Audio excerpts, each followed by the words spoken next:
fast money, women in my life. I'm at the mall. I'm trying to sell these books to a bunch of people that I know don't read. But I have to sell these books because if I don't, the people that I love will be homeless, will be without electricity, without lights, without water, without food.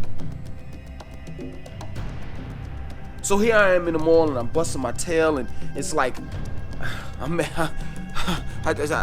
have like $20 in my pocket, and I have a quota to meet each day. You know, I gotta at least get between $50 to $100 a day. The spot is done. It's over. It's over with. T shot the dude up, and if I go out there, I'm gonna get shot. Because the person that he shot is gonna take his frustration and anger out and revenge out on me.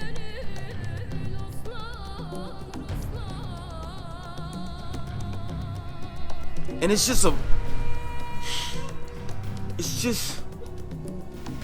the whole pain and frustration of going through this mess all over again, over and over and over. It just seems like I'm repeating failure every year. Failure, no success. And this dumbass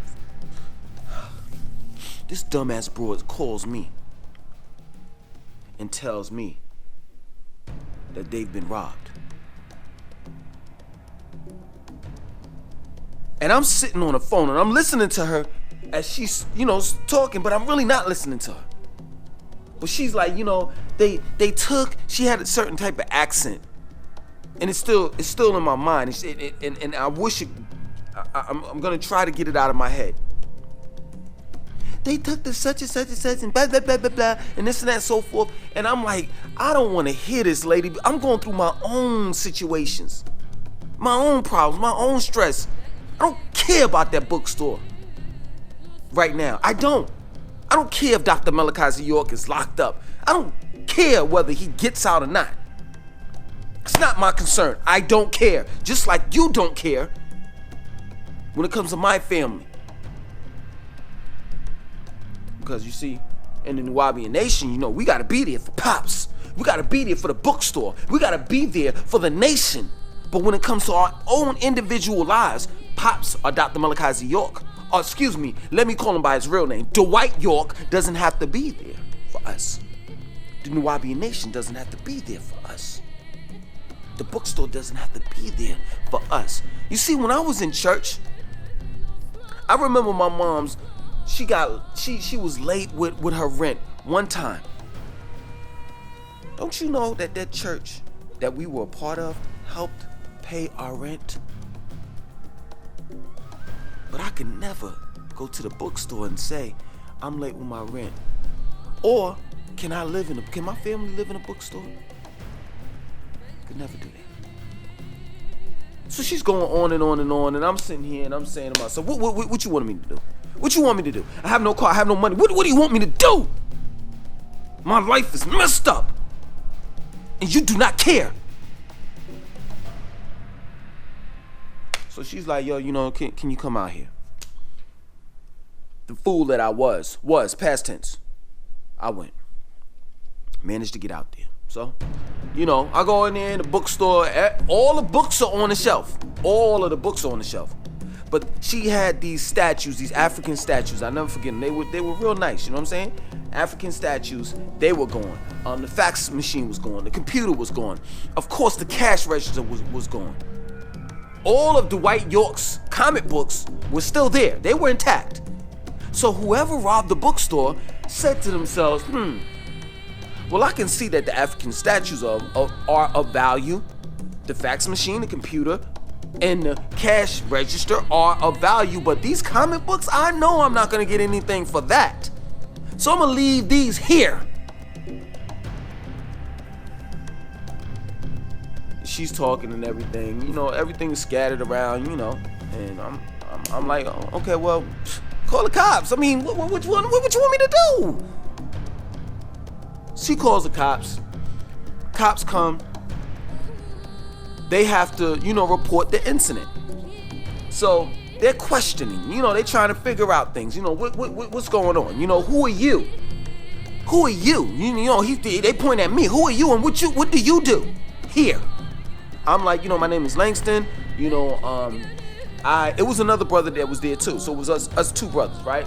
So he questioned him, the other brother. Then he questioned me. I'm like, you know, I also work at the bookstore.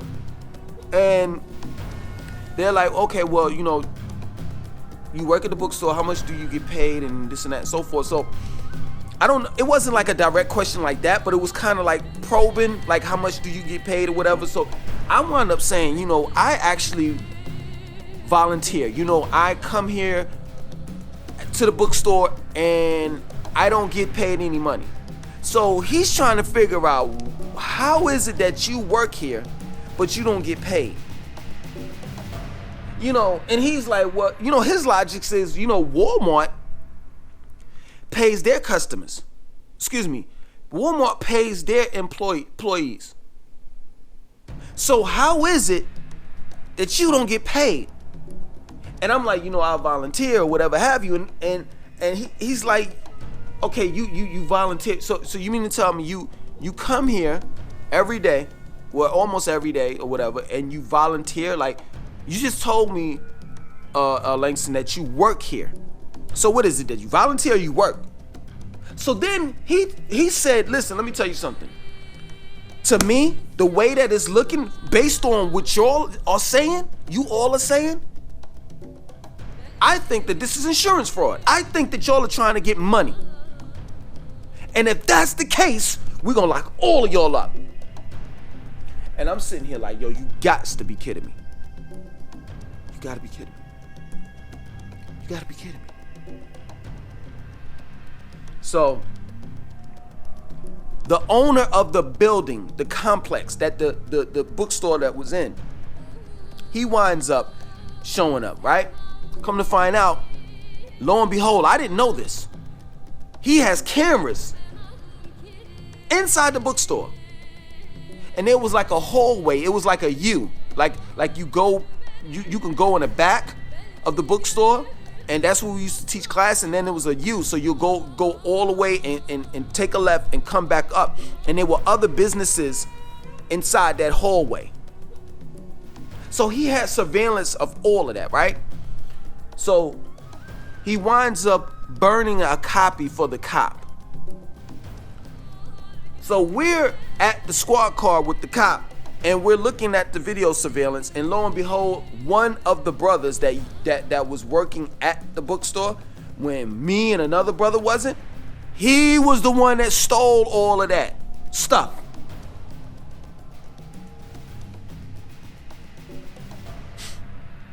So I was done. I was frustrated with life.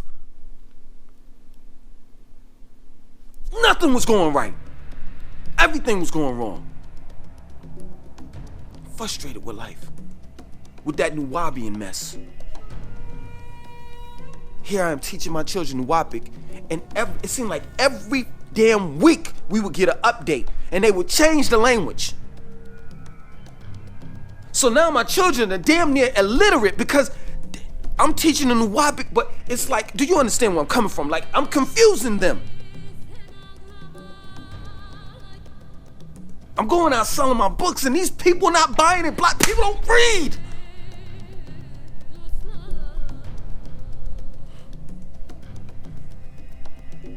Bills are piling up.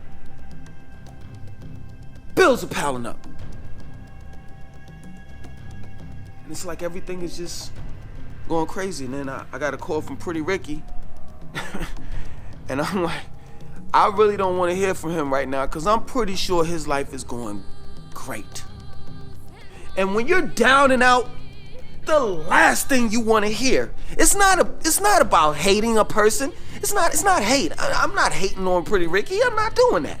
But the last thing that you want to hear is, When your life is bad and it sucks, the last thing you want to hear is a person saying, oh, my life is great. On my side of town, the sun is shining bright. Get a call from him and I'm like messed up. And he tells me, I wind up getting this apartment with this white girl. And everything was cool. I'm going to work, everything's cool. We working together, whatever have you. But I'm like, okay. I'm trying to get off the phone with this dude because I don't want to hear this. I don't want to hear the trip to Miami. I don't want to hear none of it. I don't want to hear about, he had this chick, that chick. I don't want to hear it. I don't want to hear it. My life is in shambles. Don't you understand that, Pretty Ricky?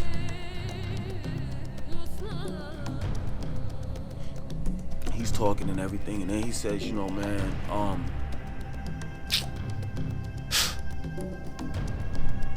this broad, we got in an argument one day, and, I closed my door to my bedroom, to our bedroom. Said he went to sleep and he woke up because he heard a knock at his door. And he said that somebody was telling him to come out or we're gonna come in. So he gets up, he opens up the door, and there's cops at the door. So the white girl is acting all hysterical and saying that Pretty Ricky put his hands on her. And Pretty Ricky got locked up. And I'm saying to myself, yo, man, let me tell you something. Pretty Ricky is a liar. He does lie. He does lie when it comes to cheating. He's not a liar, but he does lie. That he's guilty of. But I know my man, I know my friend. And he would never put his hands on a woman. Ever. Unless she puts her hands on him first. So I knew it wasn't true. So I'm sitting back and saying to myself, wow, I'm going through all of this stuff, but let me listen to what he had to say. You know what I'm saying? I see that he's going through some stuff too. And that's where friendship comes in. That's where that's where brotherhood comes in. We don't tear each other down. When we're down and out, we build each other up. So he says, I get out of jail and I come home and the whole apartment there's nothing in there. That she cleaned me out.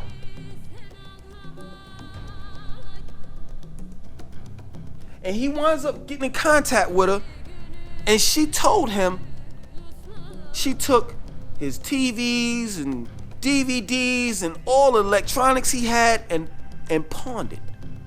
All the furniture and everything. Took it and pawned it and moved to New York. So here it is, Pretty Ricky doesn't have anything. Nothing. And I'm gonna end it. My name is Langston 2092. I want you to like, comment, and subscribe.